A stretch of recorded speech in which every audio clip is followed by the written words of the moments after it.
मेरे अजीज़ान मिल्लत इस्लामिया अस्सलाम वालेकुम मेरे भाई। आपको आपके अहले खाना को अल्लाह अपने हिफ्ज़ अमान में रखे और हम आप तमाम मुसलमान शहर इस्लाम की अल्लाह हिफाजत करे और ज़ालिम हुक्मरानों के नज़र फ़रेब से अल्लाह बचाए। मेरे भाई ज़रा आप गौर करो कि मैं आपके सामने कुछ चंद बातें मैं रखने वाला हूँ कि मेरे भाई ये चंद बातें रखने वाला हूँ कि मेरा जो आज मुसलमान भाई है वो ना तो धंधा कर सकता है किसी चीज़ का, ना तो बिजनेस कर सकता है, ना तो कोई चीज़ कर नहीं कर सकता है। क्योंकि अगर कोई भी चीज़ होती है तो मुसलमानों को फंसाने में सबसे ज़्यादा अहम रोल अदा करते हैं वो लोग जो सत्ताधारी लोग हैं, कि जो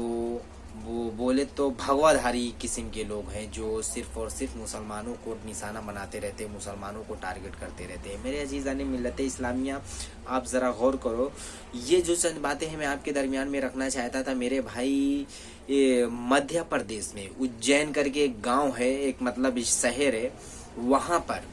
और वहाँ पर मेरे भाई एक दुकान थी मांझे का,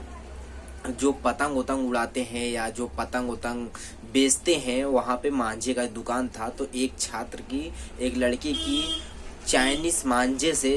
मांझे से उसकी मौत हो गई, उसकी डेथ हो गई मेरे भाई। चाइनीज़ मांझे से उसकी डेथ हो गई, उसकी मौत हो गई। तो उसमें नगर निगम के लोग, जो पुलिस वाले लोग हैं, वो इस पर कार्रवाई करते हुए जो बेचने वाला था, जो मांझा बेचने वाला जो शख्स था, उसकी दुकान को, जो मांझा बेचने वाला शख्स था उनका नाम था अब्दुल वहाब नाम था मेरे भाई।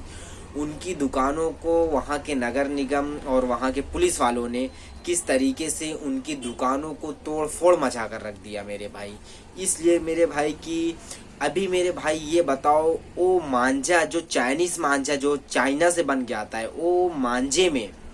उसकी क्या खुसूसियत थी या उसका क्या कारनामा था या वो क्या किया था। वो एक धंधा करने वाला शख्स है, छोटा मोटा बिजनेस करने वाला शख्स है, उसकी क्या उसमें वो रोल हो सकता है। लेकिन ये गवर्नमेंट उसको, वहाँ की मध्य प्रदेश की गवर्नमेंट समझी नहीं इस चीज़ को, और उस चीज़ पर एक्शन लेते हुए उस जो दुकान वाले का जो दुकान है उसको तोड़ फोड़ कर उसको खंडेर में तब्दील कर दिया गया मेरे जीजान मिल्लत इस्लामिया, उसको खंडेर में तब्दील कर दिया गया। और लेकिन फिर उसके बाद अगर ये बात मालूम पड़ती है, ये बात निकल कर सामने आती है कि जो मांझा बेचने वाला जो बड़ा व्यापारी था, जो मांझा बेचने वाला जो बड़ा व्यापारी था, वो एक जैन था, गुजराती था, वो उसका नाम था विक्रांत जैन मेरे भाई, उसका नाम था विक्रांत जैन। अभी विक्रांत जैन जो है वो मांझा बेचता है, वो मांझे का मतलब उसके पास कारोबार है, उसके पास बिल है, वर्कशॉप है, और बहुत से उसके पास मतलब गोडाउन है। उस गोडाउन में लाकर वो चाइना से माल मंगाता है, चाइना से माल मंगाने के बाद जो यहाँ पर छोटा मोटा जो वर्कशॉप है वहाँ पर वो अपना माल सप्लाई करता है। लेकिन मेरे अजीज़ान मिल्लत इस्लाम में आप तमाम को हमको समझना, आप सोचना और समझना ये लिए ज़रूरी होगा कि जो सप्लाई कर रहा है, जो माल सप्लाई कर रहा है, जो चाइना से लाकर प्रोडक्ट जो हमारे इंडिया के जो दुकानदार हैं उनको बेच रहा है, उस पर कार्रवाई होना चाहिए, या माल जो दुकानदार है उस पर कार्रवाई होना चाहिए, व्यापारी के ऊपर कार्रवाई होना चाहिए या दुकानदार के ऊपर कार्रवाई होना चाहिए मेरे भाई। दूसरी पॉइंटेड की बात ये है कि सिर्फ और सिर्फ वहाँ की जो गवर्नमेंट है सिर्फ और सिर्फ इस चीज़ को टारगेट करते हुए कि क्योंकि वो मुसलमान था इसके लिए उसको दुकानों को तोड़ दिया गया, खंडेर में तब्दील कर दिया गया। लेकिन आज तक कोई भी हुकूमत में बैठने वाला कोई भी इस चीज़ पर एक्शन नहीं लिया कि क्यों तोड़ा गया या काहे के लिए तोड़ा गया,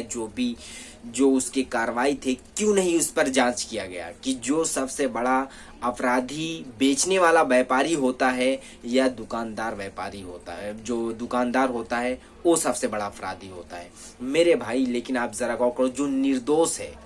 निर्दोष है अभी इसमें कौन निर्दोष है कौन अपराध है, इसकी डिसाइड हुकूमत को करना चाहिए। हुकूमत किस तरीके से, किस एंगर से इसको देख रही है मेरे भाई, हम सबको सोचना और समझना इसलिए बेहद ज़रूरी होगा कि हम बिजनेस भी नहीं कर सकते हिंदुस्तान में। क्योंकि मेरे भाई अभी एक रिपोर्ट निकल कर आई है कि जब से चाइना से और हिंदुस्तान से युद्ध चालू है, जब से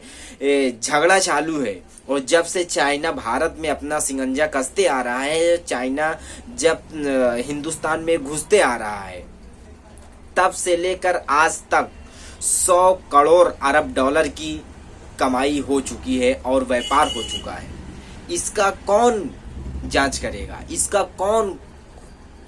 खुलासा करेगा? इस पे कौन देखेगा? इस पे कौन गौर करेगा? लेकिन जो हमारे देश की गवर्नमेंट है वो सिर्फ और सिर्फ मुसलमानों पर ऊपर ध्यान रखती है, मुसलमानों को निशाना बनाती है, मुसलमानों को टारगेट करती है। लेकिन हम सबको सोचना और समझना इसलिए बेहद जरूरी होगा, वो जो जैन है, वो जो जैन बेचने वाला जैन है, जो बड़ा व्यापारी है, जो जैन है वहां से लाकर, चाइना से लाकर माल है ना लाके इंडिया के दुकानदारों को सेल करता है, उस पर कार्रवाई किया जाए। या जो माल इंडिया की नागरिक है, जो अपनी दुकान, छोटी छोटी सी दुकान लेकर बैठे हुए हैं, छोटा सा बिजनेस लेकर बैठे हुए हैं अपनी रोजी रोटी पालने के लिए, उन पर कार्रवाई होना चाहिए। लेकिन हम सबको सोचना और समझना है इसलिए बेहद जरूरी होगा कि वो एक मुसलमान है, इसलिए उसकी दुकानों को खंडेर में तब्दील कर दिया गया, और वो जैन है, गुजराती है,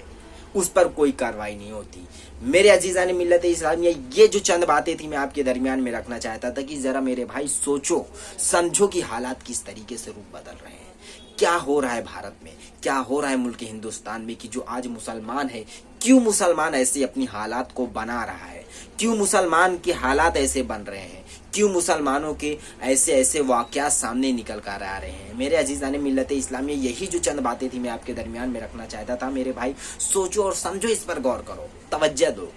कि आज ऐसा होगा कि हम भारत में बिजनेस भी नहीं कर सकते हैं, और जो बड़े बड़े व्यापारी बैठे हुए हैं वो गुजराती और मारवाड़ी बैठे हुए हैं, अगर हम उनसे माल खरीदते हैं तो हम अपराधी होंगे, वो अपराधी नहीं होंगे। वो कौन सा माल लाकर, कहां से लाकर,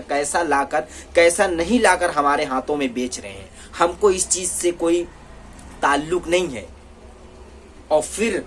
लाकर हमको फंसा दिया गया, और हमको फंसाने के बाद फिर हमारे घरों को, हमारी दुकानों को खंडेर में तब्दील कर दिया गया, लेकिन उस पर कार्रवाई नहीं होती। क्यों? वो गुजराती है और मैं एक मुसलमान हूँ। मेरे अजीज़ान मिल्लत इस्लाम में क्या हो रहा है भारत में, क्यों ऐसे हालात बनाए जा रहे हैं, क्यों ऐसे काम हो रहा है मुल्क हिंदुस्तान में, हम तमाम को, मुसलमान भाइयों को सोचना और समझना बेहद ज़रूरी होगा कि एक मुतमली तय करो, एक ऐसा रास्ता तय करो कि जहां खुद तुम्हारा नुमाइंदा खड़े होकर तुम्हारी